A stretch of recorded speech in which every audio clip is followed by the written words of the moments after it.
Hi friends, சுடியோட ஓப்பனை இந்த மாதிரி சூப்பராக வர்ற மாதிரி ஸ்ட்ரைட்டாக எப்படி ஸ்டிச் பண்ணுறதுன்னு பார்க்கலாமா? 2 டிப் இருக்குது. ஒன்று, நீங்கள் ஓப்பனுக்காக விட்டுருக்க இடத்துல அந்த ஸ்டிச்சிங்கை ஸ்டாப் பண்ணியிருப்பீங்கள்ல, அதில் 1 இன்ச் அளவு தான் இருக்கணும், அதுக்கும் அதிகமாக இருக்கக்கூடாது. அதுக்கப்புறம் கீழே அடிக்கிறதுக்கு நம்ம கட் பண்ணியிருப்போம் இல்லையா, அந்த இடம் ஸ்ட்ரைட்டாக தான் இருக்கணும், வளைவு இல்லாமல் ஸ்ட்ரைட்டாக இருக்கணும். இப்போ இதை எப்படி ஸ்டிச் பண்ணுறதுன்னு பார்க்கலாம். உங்களுடைய தையலோட அளவை அதிகப்படுத்திக்கோங்க.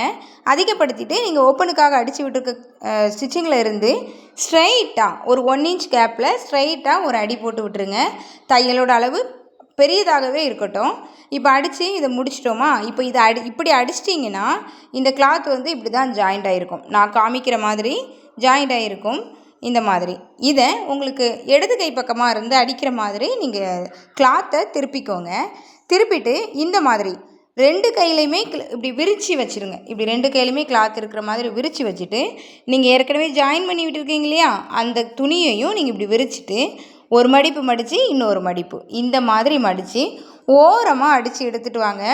அடிக்கும்போது நீங்கள் இழுக்கக்கூடாது, அப்படியே மடித்து அப்படியே இழுங்க. அப்போ தான் நீங்கள் ஓப்பனை பிரித்து விட்ட அப்புறம் சுருக்கம் இல்லாமல் இருக்கும். அடிக்கும்போது கீழே இருக்க கிளாத்தை நல்லா விரித்து விட்டுக்கோங்க, இல்லாட்டி சிக்கிக்கும் சுருண்டுக்கும்.